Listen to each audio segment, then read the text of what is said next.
Hello, welcome to my channel. Thank you for stopping by. Today I'm going to show you a couple of projects you can do with some of my graphics. This is from the Victorian Mega Collection of 30 images with 11 background pages as well. This is not the paper doll ones, but you could certainly turn them into paper dolls. And what I've done here is I've actually thought of making these as greeting cards, or you can put them in a journal and you can make pockets out of them. You can write on them. You can do whatever you want, or you could make it a whole journal page. And so I've done this one as well. And these are really kind of fun to do because you can get all your extra trims and appliques and little flowers and things that might not just go, that you have left over from other pages or journals or projects. And you can just put them all together and put some beautiful graphics on them and make it into something nice for your journal or to give as a gift. Now this one, I took some, these are dollar store stickers that I just got, I think 2 days ago. I picked them up and I didn't know why I was picking them up, but I liked them, obviously, so I picked them up. So I used them on here, and I cut the family one out and put it here. I mean, this could be my great aunt, my great grandmother. I don't know who it is, but it could be.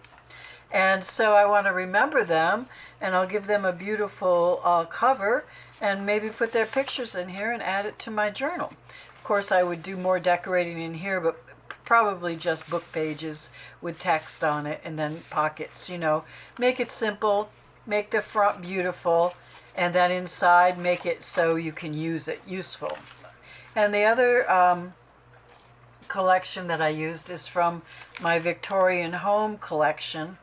And there's 9 of these Victorian houses in the collection.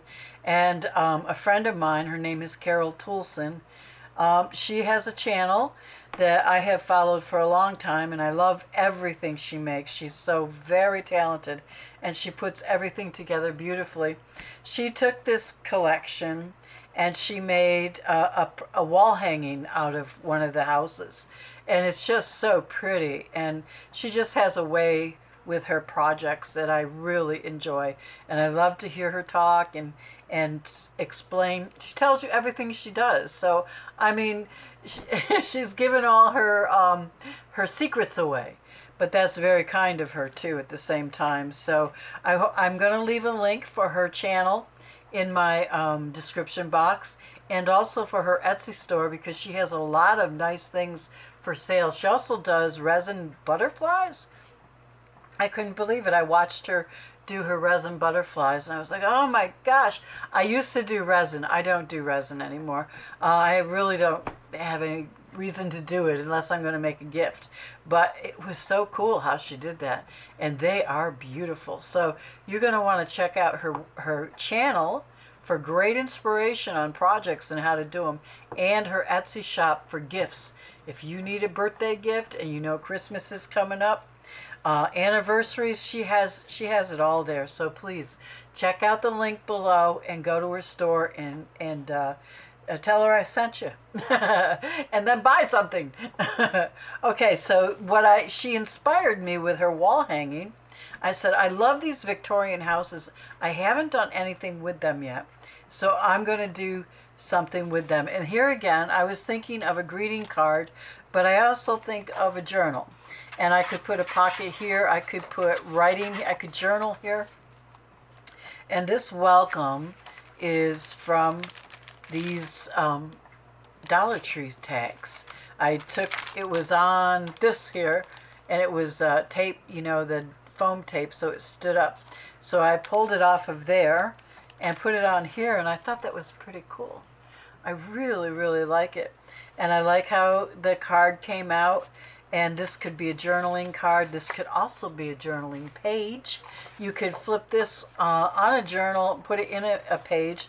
I don't have a blank one next to me, so I can't show you. But if you're a journaler, you know what I'm talking about.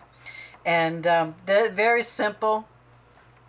Just some pink cardstock, some decorative paper that I ripped up, some applique. In fact, I'm going to do one with you. I'm going to show you this, and then I'm going to fast forward. I'm going to do one, and I'm going to fast forward that part for you, and I will narrate while I'm doing it so I don't keep you forever. I know how that is, okay? So this is another one. I did this one on pink cardstock.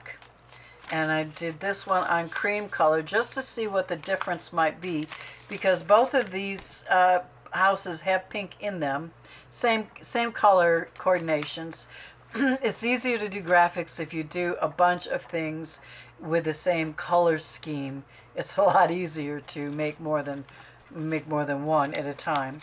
So that's what I did. I used sari silk here for the grass. I think I brought that over. Probably didn't. I'll have to go get it. And some lace. So anyways, that's what I wanted to show you. And I hope you'll stay tuned for the next part of the video, which will be showing me how I put one of these together. Thanks for stopping by. And if you like this video, please give me a thumbs up and subscribe if you're not subscribed. I'm using an 8.5 by 11 piece of paper. I'm going to fold it in half. And I'm going to make the card long ways, lengthwise. And I'm going to cut off a couple inches so it's 6 inches across. And that's what I'm doing here. And now I'm going to get my stuff together. And I know I'm going to put this lace on, but not right now. I've got to decide. I'm going to put some paper that I ripped up underneath the picture. And I'm trying to decide which one I like better. I like this one better, so I'm ripping it to size, and I'm going to glue the picture to that paper and not to the card right now, just to the paper. I just want it to become one piece so I can move it around as I need to adjust it before I glue it to the card. And I'm going to put the lace underneath.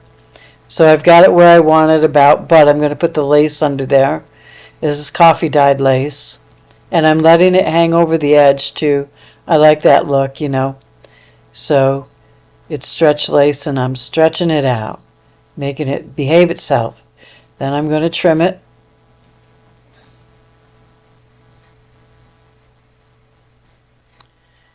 And now I'm going to put that piece on there where I want it. I want one side wider than the other so I can decorate the wider side. And I would use different glue, but I'm using hot glue right now for the because it's so fast. Now I'm looking for appliques. I want to decorate that side of the, oh, I like that, but it's probably not right. That's pretty too, but it's a little big. I'm going to bring over my pictures so I can kind of remember what I was doing. More appliques until I find some. And oh, that's pretty, but it's not right.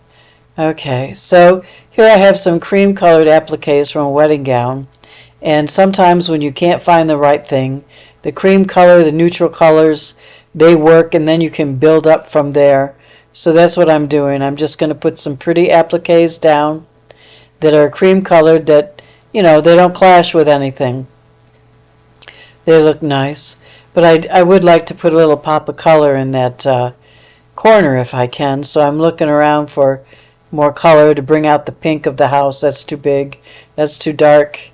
I don't really like that. It's too, I don't know. It don't work. So let me see. Oh, this one's so big. But it's so pretty. Too bad. I would cut it up, but not today. Oh, and then I have this piece of blue crocheted doily, and I want to put that on the bottom underneath that lace. But don't be like me. I did not check to make sure it was in the center, so I ended up having to rip it off because it was not in the center. And then I got smart and checked to see if it was in the center. I put a little piece of glue there to hold it, and then I opened it up and glued it where it should be. So, you know, live and learn. Always doing something. So there you go with that. I'm still looking for something up in that corner. I like that, but not quite. I got a little bow here with some flowers. That's cute. I would I could cut that apart, but I don't really want to. And there's a flower with some pink in it. Maybe that would be nice. Nope, don't like it. So what I think I'm going to do is I'm going to go back with the cream colored appliques, but I'm going to put a little pop of color under there. Not that, but I have this piece here from an applique. It's just a little piece of pink, and I want to put that there. Then I'm going to put the cream colored applique. So it gives it a bit of a pop anyways. And then, this is some stuff you can get at the dollar store. It would have been nice underneath everything, but a little too late for that. So I'm going to go ahead. Oh, here's some coffee dyed flowers, roses, but no, I don't want that. I'm going to do the sari silk for the grass. And I'm just gluing it and scrunching it up and moving it around, making it all crazy and wavy and, messed up. So you really can't tell what it is. But it gives it a nice border too. And it does look like, houses have grass. They have yards. So I think it goes good. Excuse me. That looks good, but I'm going to do one more thing. Let's see, I have a flower here. Where did it go? Yeah, and it's really pretty. So I'm going to put that there to bring out more of that pink house, and I think that does it. So I'm going to do that, and that's what I'm doing. And now I'm going to put a label on it, a sentiment. I'm going to do this one that you see, but I'm going to cut it down. I'm going to make it into a semicircle because my circles aren't perfect. Only when I use a punch are they perfect. So I'm just going to put that there, and there you go.